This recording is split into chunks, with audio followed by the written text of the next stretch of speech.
నిర్మల్ జిల్లా భైంసాలో దివ్యాంగుల బడిబాట కార్యక్రమంలో ఎమ్మెల్యే పవార్ రామారావు పటేల్ పాల్గొన్నారు. పట్టణంలోని స్నేహ సొసైటీ ఫర్ రూరల్ రీకన్స్ట్రక్షన్ ఆధ్వర్యంలో ఈ కార్యక్రమం నిర్వహించారు. దివ్యాంగులకు విద్య, వైద్యం, పునరావాసం అందించడం, వారికి అవసరమైన సహాయ పరికరాలు, విద్యావకాశాలు కల్పించేందుకు ఇలాంటి శిబిరాలు ఎంతో ఉపయోగపడతాయని ఎమ్మెల్యే అన్నారు.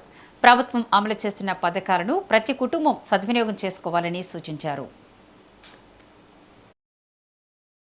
మెడికల్ ఆఫీసర్స్ ఉంటారు, వాళ్ళతోని ఒక మీటింగ్ పెట్టుకొని పర్మనెంట్ గా ఎవరైతే పుట్టిన నుంచి 100% డిసెబిలిటీ ఉన్నారు వాళ్ళకు రెన్యువల్ అవసరం లేకుండా అంటే జీవితం అంతా డిసెబిలిటీ సర్టిఫికేట్ ఇవ్వడానికి నేను ఒక మీటింగ్ తీసుకొని వాళ్ళకు సర్టిఫికేట్ ఇవ్వడానికి ప్రయత్నం చేస్తానని సభాముఖంగా మీకు తెలియజేస్తున్నాను. అదేవిధంగా నేను ఒకటే తల్లిదండ్రులకు రిక్వెస్ట్ చేస్తున్నాను, వాళ్ళ మనోధైర్యం ఏదైతే ఉంది, నా పిల్లగాడు డిసెబిలిటీ ఉన్నాడు, వాడి జీవితం ఎట్లవుతుంది అనేది మర్చిపోయి ధైర్యంతో మనం ముంగట పోయి వాళ్ళకు మనోధైర్యం ఇవ్వాలా. ఇప్పుడు మన బైసా ఏరియాలో, ముదోల్ ఏరియాలో